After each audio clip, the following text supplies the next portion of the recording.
Salut à tous, alors c'est Frédéric de la Vie. Alors aujourd'hui je voulais vous faire une petite vidéo que je vais improviser mais qu'il me semblait fondamental à faire pour vous parler du système et pour vous faire comprendre le système et pourquoi nous sommes, nous, Français, je ne parle pas de nous, Européens, mais nous, Français, dans une merde économique et une merde morale. Alors je vais vous parler du système qui régit la France, et vous comprendrez que ce système n'est pas fait pour le peuple français, mais pour aider de grosses sociétés, qui en général ont le cul à l'étranger, ne payent pas les impôts en France. Mais même si ce système est fait pour ces grosses sociétés, ce n'est pas ces grosses sociétés même qui nous mettent en esclavage, mais les gouvernements parasites qui ont été mis au pouvoir par ces grosses sociétés et qui, elles, ne vivent pas sur le peuple, mais profitent de l'État et des aides de l'État pour imposer leur puissance à l'étranger, dans le but bien sûr de faire des bénéfices et de faire gagner leurs actionnaires et les grosses familles qui les possèdent. Alors, le système que nous voyons en France est très simple. Le peuple, qui est un peuple de moutons, le peuple de Français est un peuple de cerfs, qui ne fait que voter pour les personnages qu'on lui propose aux élections, personnages qui sont hommes politiques, entre guillemets, qui sont, en fin de compte, mis en lumière par les médias possédés par de grosses sociétés, par de grosses firmes. Alors, ces grosses firmes qui sont actionnaires et qui possèdent en partie les médias, il faut savoir que ce sont des grosses firmes qui, en général, font leur business essentiellement à l'étranger. Bien sûr, elles le font aussi en France, puisqu'elles diffusent une partie de leurs produits qu'elles vont chercher à l'étranger en France. Alors, ce sont des grosses firmes qui s'occupent, je ne les citerai pas, mais qui s'occupent par exemple de diffuser le gaz Qatar, ou d'exploiter les énergies fossiles en Afrique, par exemple, ou même d'exploiter le sous-sol africain, les métaux rares par exemple, ou même de s'occuper de l'agriculture. C'est des sociétés qui s'occupent de l'agriculture africaine, donc qui possèdent par exemple le cacao, en partie en Côte d'Ivoire ou même ailleurs. Donc ce sont des grosses sociétés qui sont dans multiples domaines. Elles peuvent être aussi dans le bâtiment, dans la construction. Alors ce sont des sociétés énormes qui gèrent plusieurs corps de métier dans le monde entier et qui bâtissent des infrastructures monstrueuses comme des routes en Afrique, au Brésil ou ailleurs, des ponts, des bâtiments, et ça leur rapporte. Mais ces grosses sociétés ont besoin, pour pouvoir s'imposer sur le terrain mondial, en général, d'être appuyées par le gouvernement français. Alors même si ce sont des sociétés entre guillemets françaises, elles ne rapportent que rarement de l'énergie, de l'argent en France. Elles ne payent pas leurs impôts en France pour la plupart, elles ne sont pas folles, mais par contre, elles utilisent le gouvernement français, par exemple, le gouvernement français, ce qu'on peut appeler, qui est très présent, ce qu'on appelle en France Afrique, par exemple, une grande partie de l'Afrique, est sous domination française, et ces grosses sociétés sont en vérité protégées par la France et par l'armée française qui leur permet de maintenir leur pouvoir en Afrique pour pouvoir exploiter en fin de compte le sous-sol ou l'agriculture africaine, pour pouvoir bâtir l'Afrique. Alors elles sont protégées par l'armée française parce que dans ce grand jeu des puissances économiques, il faut savoir qu'il y a des puissances étrangères autres que françaises qui lorgnent sur l'Afrique et qui combattent pour prendre le pouvoir politiquement en Afrique,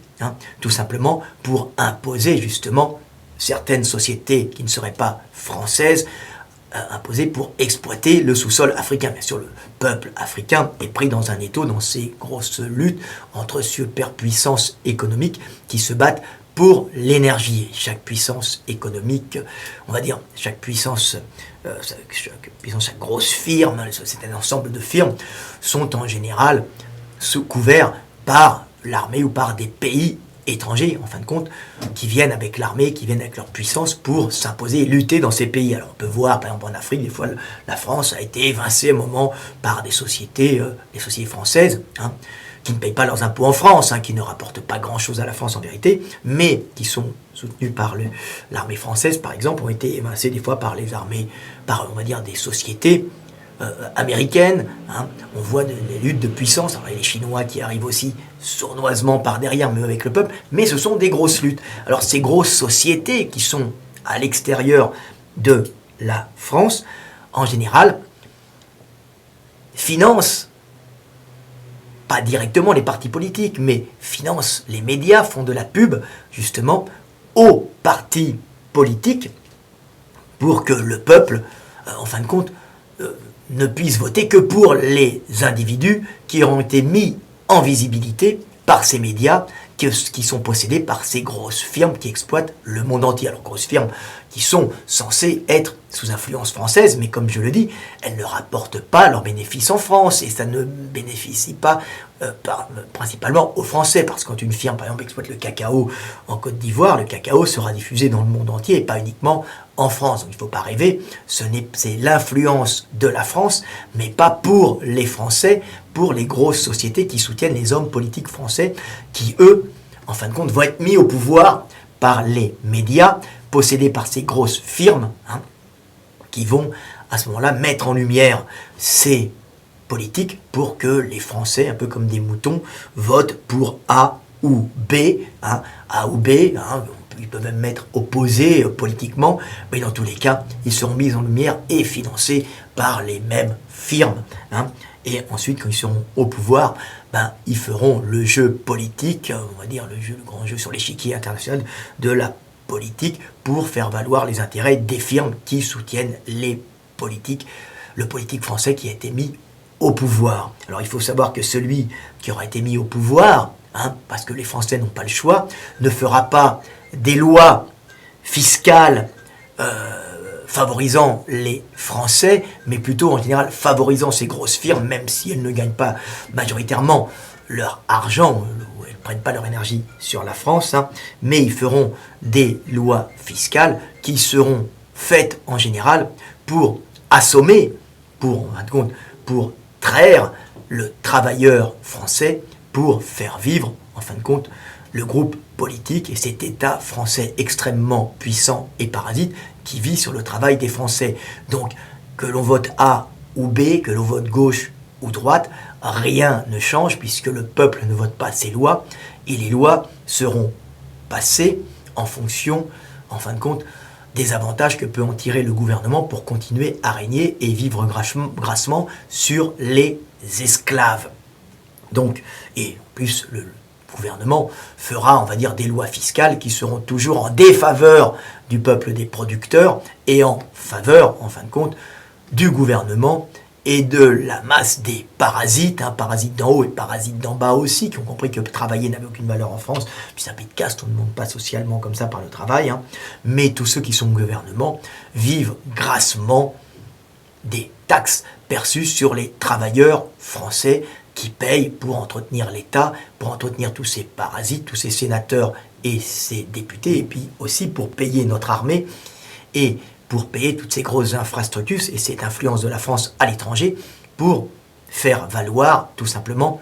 les intérêts des grosses sociétés qui gagnent leur argent sur le monde et qui ne rapatrient pas cet argent en France. Mais attention, l'état de délabrement moral et économique de la France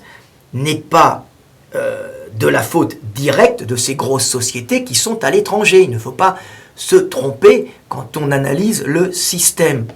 Ces grosses sociétés jouent sur le système, mettent au pouvoir A ou B, hein,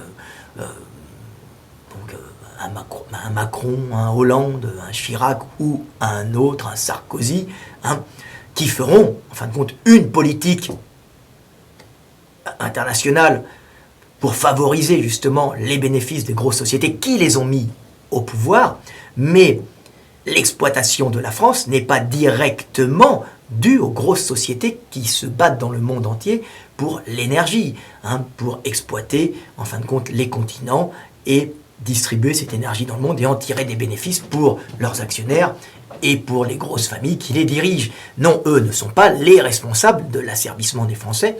Le responsable de l'asservissement des Français, c'est notre système politique et nos gouvernants qui sont, le gouvernement français, qui sont bien trop gourmands, qui sont des parasites, qui vivent, en fin de compte, d'une façon obscène sur le travail du producteur français, qui lui est pris à la gorge pour entretenir cet État français obsolète, si vous voulez, puisqu'il détruit l'industrie française sur son terrain. L'industrie française est en train de s'effondrer